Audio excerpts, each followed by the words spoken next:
things we will always have with us on the job, say at a club or a pub, usually a flashlight here. Okay, an LED one is better because when we're doing bag checks, which we'll get onto later, we can actually see inside. And there's different colors, different color lights, obviously with different designs of the clubs, but when you actually look inside, an LED light brings up everything a much brighter color, not just the usual, see like we've got lights here now. It looks like a yellowy sort of color, but with this LED it comes up its natural color. So I can see drugs, I can see syringes, I can see a knife, I can see anything. But with one of those lights, it's very hard to see what's what. You'll see what I mean.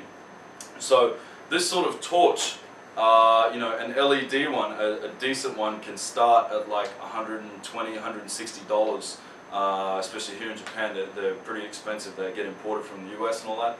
But in Australia, I mean, my last partner that I was working with, he paid $1,000 for one, and it was only about this big, but it comes with a lifetime guarantee.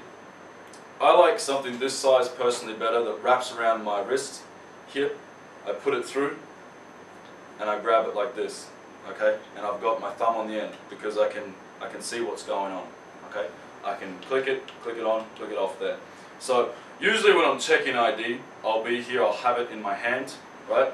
On my left hand, I'll say, okay, ID please, and I'll take the ID and I'll look at it like this. Now you'll notice this posture is just like having a guard up. Okay, and they can see that. They can see I'm ready. I've actually been jumped by a female patron who was just 18, because in Australia they only have to be 18 to get in. And it was, I think it was a Tuesday or Wednesday night, and I was standing on the step. It's just one step down and there was a line up there.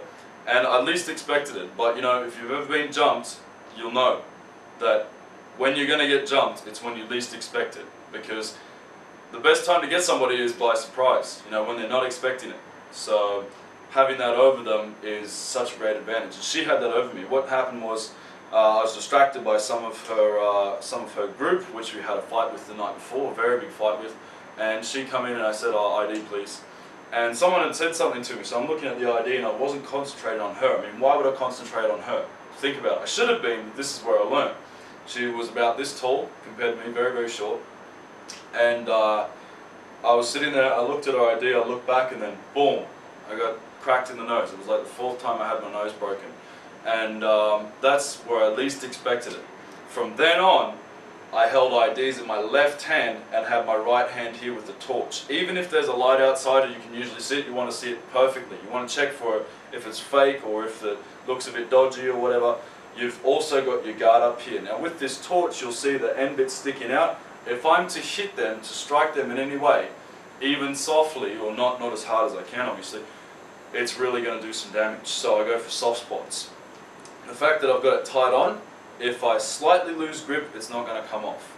Okay, so this can be such an effective improvised weapon, especially when I'm on the door, especially if I'm outside, you know, on the actual front line. This is one of the best tools I want to have.